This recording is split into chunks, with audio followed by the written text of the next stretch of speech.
Okay, para sa continuation na to. So, that's right, ang ato ang patient kay we assume that the patient is adult, so he has a type 2 diabetes, and that's why he has a maintenance medication.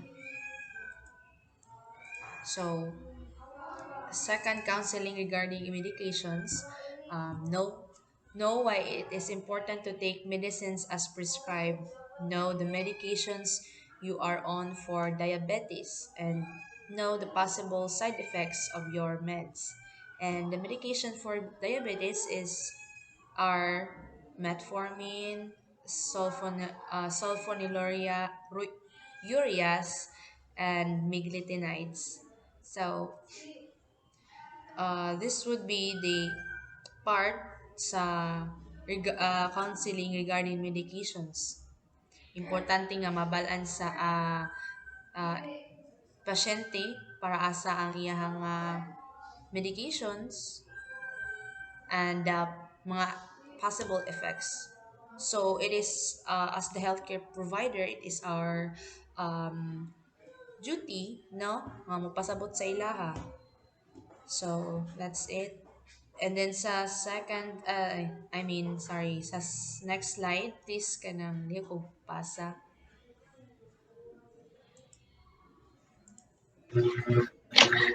So, counseling regarding lifestyle modifications. First is we must limit carbohydrate servings, maintain approximately the same number of carbohydrate serving at each meal each day.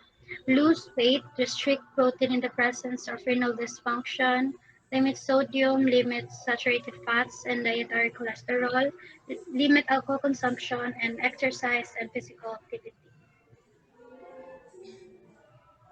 Yes, so those are the counseling mahitabo para sa diabetic patient.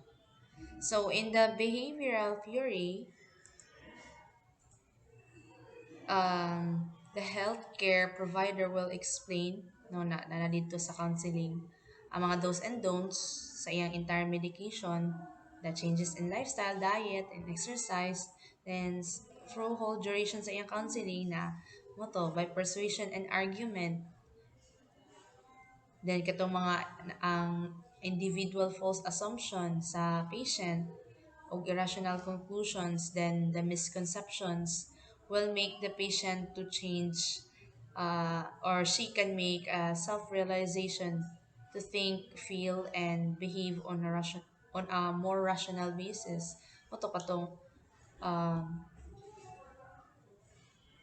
kanang 'di ba ang patient, no, kay from behavioral therapy, 'di ba siya ang duty sa pharmacist, or I mean sa healthcare providers, kita joy mag kuan sa pasyente, no, mag-remind, 'di ba?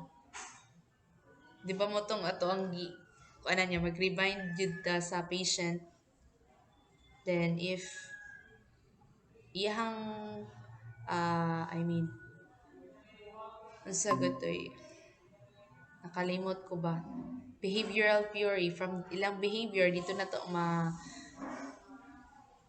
what do you call this, mabalaan ba, no, kay nag yang ang attitude sa patient, like na atong nakuan adult na ang patient, so naa dito ba nga nag kanang mo tukar jud nga kana bang dili dili mo sunod ang pasyente, di ba?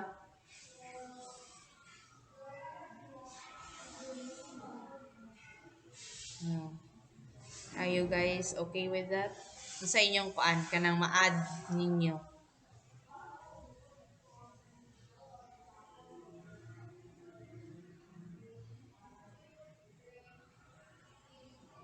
Okay. I think agree ra ang tanan. So padayon. So next slide. Humanistic approach. Can someone read, please? Miss Esquivel?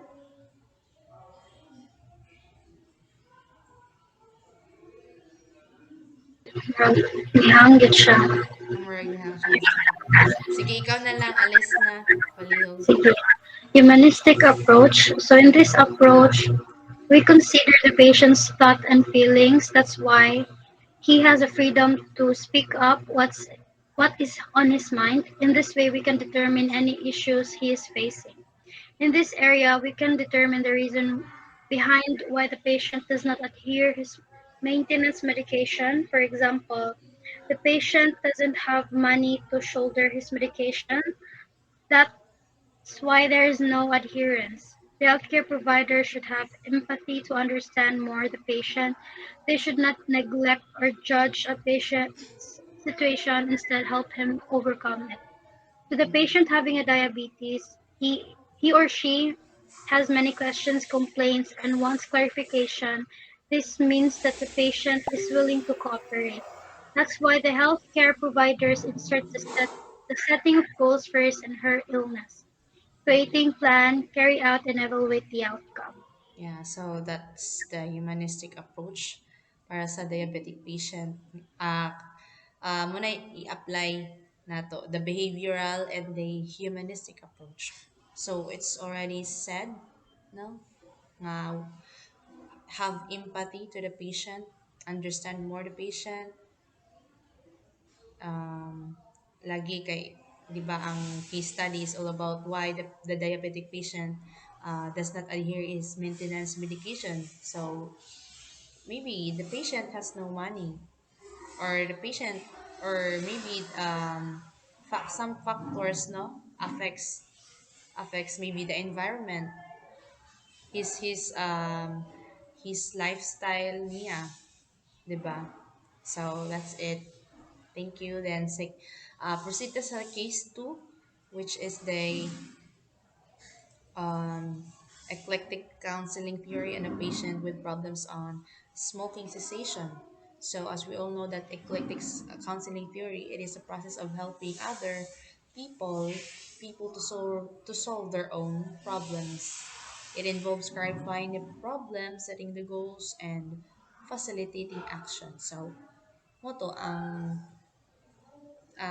kaning patient nga for me, sa ko lang na-understand that in the eclectic counseling, ang patient is willing kana bang iyahang his willingness, so, and responsibility or independent siya sa iyahang medication. So that's the eclectic counseling. And then eclectic theory. So, the counseling of the patient with a problem in smoking cessation can be a tough journey. The healthcare provider will check the chart of the patient, start the conversation by asking a few questions regarding the patient if he or she tries to quit smoking, and make him or her comfortable in a way to gain attention and sympathy. After you're done asking questions regarding smoking, advise the patient to quit really on smoking and do the nicotine replacement therapy. So we already, as the healthcare provider, we already do our part, and it's up to him kung iyang buhaton ba or dili. Kay basig next session dili na siya mo balik, dili na siya magpakita, dili na siya magpadayon sa iyang therapy.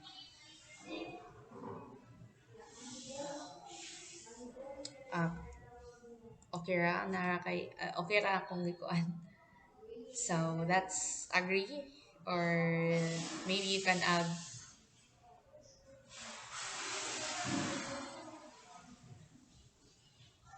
Nawala si ko ano, si Mary. Sige, pasigula siya connection. Sige, padayon ta. So proceed na ta sa last. Mm-mm. Sige sa last. So, lihok ko read. Sorry. So assess the patient by asking them to rate themselves from a scale of 1 to 10 on how determined the patient to fit. As you can see, when assessing a patient, it is important to provide a change statement so that you can check the patient's understanding. Assist the patient to have quiet